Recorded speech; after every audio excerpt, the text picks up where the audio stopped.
J'ai fait des recherches, j'ai appelé à plusieurs endroits à travers les États-Unis et en Australie.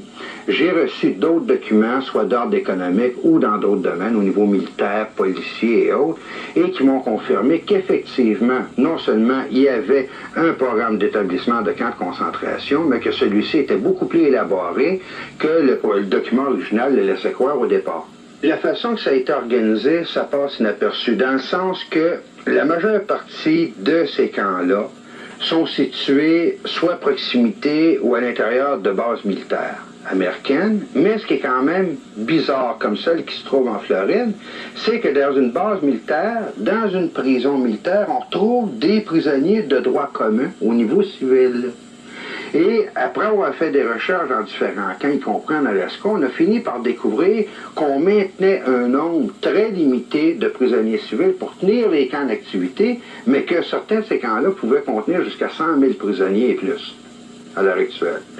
On a des rapports que sur l'entraînement, ce qui va sûrement surprendre des gens, l'entraînement de troupes militaires soviétiques, coréennes, de Mongolie, d'anciennes régions du bloc de l'Est sur la frontière du Mexique, sous le couvercle des Nations Unies, et ces troupes traversent la frontière mexicaine, américaine et canadienne sans jamais être badrées par les gardes frontières. On a juste à poser, bon écoutez, sécurité ou secret d'État, et à ce moment-là, plus personne n'ose parler de quoi que ce soit. D'accord? Le fameux complexe militaro-industriel et américain, qui a continué de grandir et qui s'est drôlement accru en importance, surtout pendant la guerre du Vietnam, est un gouvernement à l'intérieur du gouvernement américain, mais un gouvernement aussi indépendant avec toutes ses structures, excessivement puissant. Il est à remarquer qu'on est en train, en même temps à l'heure actuelle aux États-Unis, de mettre sur pied ce qu'on appelle une force de police nationale tout à fait spéciale, dont, d'après les sources d'information que j'ai, les uniformes sont noirs, les chars d'assaut sont noirs, les hélicoptères sont noirs, tout l'équipement est noir d'un bout à l'autre avec des sigles rouges dont j'attends des copies. C'est un triangle rouge, effectivement, avec supposément 3-7 renversés qui correspondaient à des 6, tout différents, tout dépendant de l'endroit, l'angle sous lequel on le regarde. L'ex-agent de la CIA a confirmé qu'effectivement, toutes les sources d'information dans la revue étaient réelles, et il a aussi manifesté son énorme surprise à savoir comment ça se faisait qu'un journaliste canadien puisse posséder autant d'informations que ça, surtout sur des sujets qui n'ont jamais été publiés nulle part, qui ne sont pas connus des populations. La façon que les plans sont mis sur pied aux États-Unis, de sources sûres, avec preuve à l'appui, on sait que par le biais des Nations Unies, on veut instaurer un nouvel ordre mondial pour l'an 2000. Milieu 1999 en 2000, avec un énorme spectacle cosmique, ainsi de suite, toute la patente pour être sûr d'impressionner les gens. De toute la planète. De toute la planète en même temps. Ça explique beaucoup, en fin de compte, les voyages de la navette spatiale et tout ce qu'ils sont en train de faire dans l'espace. Mais pour revenir aux camps de concentration, les camps de concentration sont organisés de manière à servir à la première étape de camps de rééducation pour tous ceux qui ne sont pas d'accord avec l'établissement d'un nouvel ordre mondial. Et il faut dire que toutes les techniques utilisées ou expérimentées entre la CIA et la médecine militaire aux États-Unis vont faire l'objet d'un prochain dossier que je vais publier là, après celui-là dans le courant de septembre, et qui va démontrer en profondeur toutes les manières dont ils vont s'y prendre pour faire des lavages de cerveau, briser la personnalité, rééduquer les gens en fonction qu'ils soient capables d'accepter un nouvel ordre mondial, même s'ils ne veulent pas l'accepter. Ils sont rendus très loin au niveau de la recherche technologique dans ce domaine-là. Oui, mais il y a un seul problème, c'est que le gouvernement mondial qui va s'instaurer s'instaure dans une orientation précise qui n'est pas à la faveur des populations, qui est ni plus ni moins qu'un régime communiste, mais à l'échelle mondiale. Une dictature. Une dictature beaucoup plus poussée que celle qui existait avec Hitler. Hitler est un enfant d'école à côté de ce qu'on veut instaurer à l'échelle planétaire. Donc, Hitler était un terrain d'essai, en fait. Ouais, un terrain d'expérimentation, de la même manière, comme j'en ai déjà parlé, que l'URSS a été un terrain d'expérimentation à bien des niveaux pour ces personnes-là au niveau international. Écoutez, écoutez, vous avez fait quelque chose sur les camps de concentration de la Deuxième Guerre. J'ai dit, j'aurais souhaité faire quelque chose de semblable, mais j'ai dit, ça concerne plutôt les années 90. Là, j'avais des bizarres de réactions devant moi. Ouais. D'après ce que j'ai ici, c'est un état de choc général à beaucoup d'endroits. Ouais, mais d'un autre côté, c'est très difficile d'essayer de faire passer un journaliste pour un paranoïa quand que le journaliste en question arrive avec des preuves et des références qui sont vérifiables. Deuxièmement, si un journaliste, à l'époque de 1930, avait poussé une enquête aussi loin que ce dossier-là, à cette époque-là, ça aurait changé beaucoup de choses. On a vu des fous qui ont tiré sur des filles à Polytechnique. À partir de là, on a fait des pétitions. Il faut désarmer les gens, il faut désarmer. Alors, si on s'apercevait que c'est vrai tout ça, comment on pourrait empêcher ça? Et la chose de première importance est la diffusion de l'information à la base. Deux, par la conscientisation, par la diffusion de l'information, ça ne pourra pas faire autrement que de créer un scandale et de faire des pressions sur les hommes politiques en place. À forcer, malgré eux autres, les hommes politiques à parler de ces questions-là, il est sûr que ça va retarder des procédés qui sont en cours à l'heure actuelle. À l'heure actuelle, ils ont la voie libre à tous les niveaux, parce que au départ, les gens ne sont pas conscients de ce qui se passe. Leur plus grande peur est que les populations deviennent conscientes, parce que ça va être beaucoup plus difficile de l'instaurer, parce que les gens vont commencer à s'organiser par eux-mêmes à ce moment-là. On a dérégionalisé sur toute la planète, et on a juste à regarder les cartes, en fait, compte géographiques de 1930 au niveau agricole, et les cartes géographiques au niveau agricole de 1990, pour se rendre compte de quelle manière on s'y est pris au niveau planétaire pour ramasser des gens au niveau des villes. Leur enlever tout moyen d'indépendance.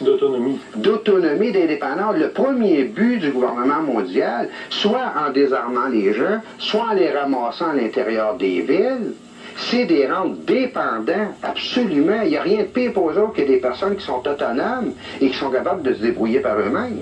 Il y a des fraudes invraisemblables dans le milieu pharmaceutique à l'heure actuelle. J'ai reçu des documents là-dessus et je vais en parler dans d'autres émissions à un moment donné où les compagnies, les multinationales pharmaceutiques s'organisent de manière à ce que les médecins privilégient des médicaments et les prescrivent à des gens, même s'ils n'en ont pas de besoin, afin de faire fonctionner ces compagnies pharmaceutiques-là, et dans un autre temps, pour que ces gens-là soient dans une espèce de léthargie, sans être capables de trop réagir, écoutez, ça va bien, on est calmé, on ne connaît pas la source, par exemple, de nos problèmes, mais au moins on est calmé pour être capable de les supporter. Non, mais personne non plus aime se faire conduire ou se faire diriger contre leur volonté. Et c'est ce qu'on est en train d'instaurer à l'heure actuelle. Je vais te dire une chose après les documents que j'ai reçus dernièrement. Juste au niveau de la famille, l'orientation du gouvernement mondial va permettre aux femmes et aux familles de pouvoir garder les enfants qu'ils vont enfanter, en autant que les parents vont leur donner une éducation et une orientation avec les principes d'un nouvel ordre mondial. Toutes les familles ou les femmes qui ne seront pas d'accord de donner une éducation semblable selon les principes établis internationalement, à ce moment-là, les enfants vont être enlevés pour être éduqués dans des centres spéciaux. Et à l'intérieur duquel, on va voir exactement qu'est-ce que le nouvel ordre mondial privilégie, encourage comme orientation et de quelle façon qui s'est organisé par la manipulation psychologique des populations à leur faire croire que les valeurs qu'ils possédaient auparavant sont maintenant des valeurs dépassées. C'est pour ça qu'on appelle ça nouvel ordre mondial, nouvelle forme de pensée, nouvelle orientation, nouvelle technologie. Tout est nouveau, donc, par rapport à quelque chose qui est considéré comme ancien. Et c'est là que c'est dangereux, parce que si on regarde une des choses qui a été faite au niveau de l'installation de ces camps de concentration-là, c'est qu'on a même commencé à changer le système judiciaire aux États-Unis, et semble-t-il au Canada aussi, de manière à ce que la personne qui croira dans sa nationalité, qui sera nationaliste, va être considérée au niveau des nouvelles définitions comme une personne étant atteinte de troubles mentaux. Et les lois sont organisées de telle manière que la personne qui aura soit des croyances religieuses, la personne qui croira dans sa nationalité ou dans ses traditions, on va la considérer comme une personne atteinte de troubles mentaux et potentiellement capable de violence à cause de ça, parce que venant, en fin de compte, d'une tradition passée par laquelle ces choses-là ont déclenché de la violence à travers l'histoire. Et à partir du moment que cette personne-là est considérée comme juste considéré qu'il n'y a rien de prouvé, là, on lui enlève tous ses droits pendant une période de 90 jours. Elle n'a plus droit à avoir un avocat pour se défendre. Tous ses biens sont saisis, les comptes de banque sont gelés, tout, et à ce moment-là, on peut faire ce qu'on veut avec la personne, elle n'a même pas la possibilité de se défendre. Et ces lois-là sont à l'heure actuelle en vigueur aux États-Unis. Et c'est ce qu'on est en train de faire. Tout est en place à tous les niveaux. On est en train de tout instaurer, de changer le système judiciaire, les lois, sans que les populations s'en rendent compte, parce que pendant ce temps-là, on leur donne du pain et des jeux. On leur donne des loteries, on leur donne n'importe quoi pour qu'ils ne prennent pas le temps de réfléchir, de voir qu'est-ce qui se passe. C'est ceux qui veulent instaurer le nouvel ordre mondial. Par exemple, au niveau des Nations Unies, ceux qui font partie de la commission trilatérale, si on veut mettre des noms comme Rockefeller, Rothschild, les Illuminati, la franc-maçonnerie internationale, ce sont eux qui sont en train d'installer ce nouvel ordre-là.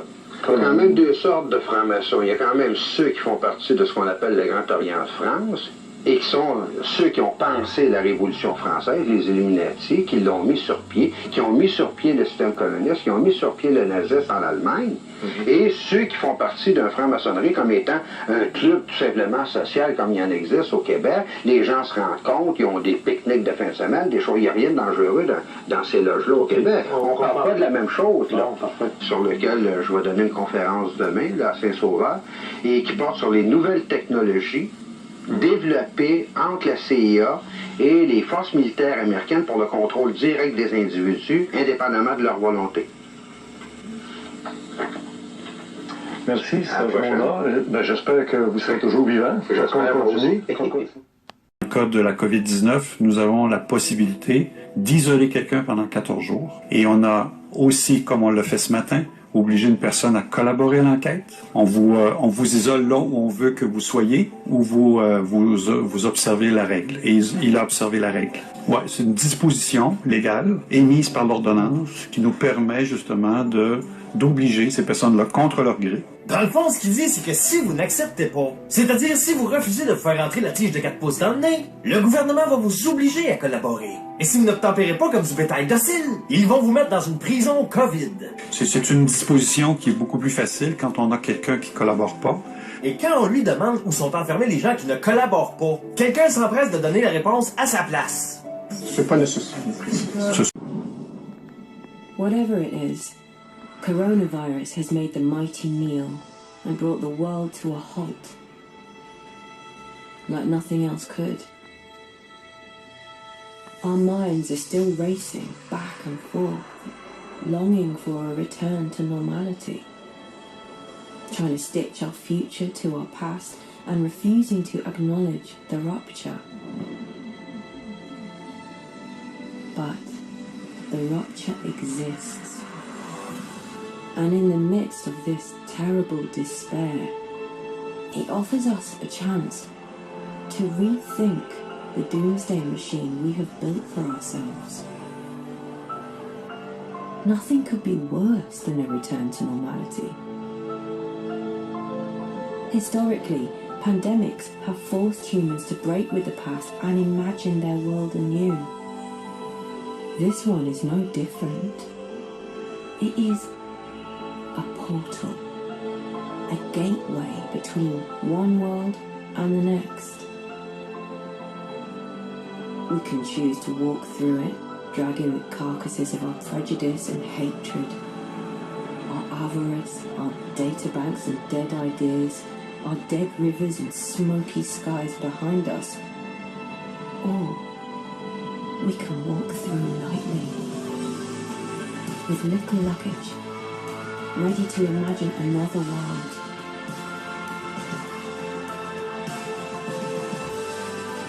And ready to fight for it.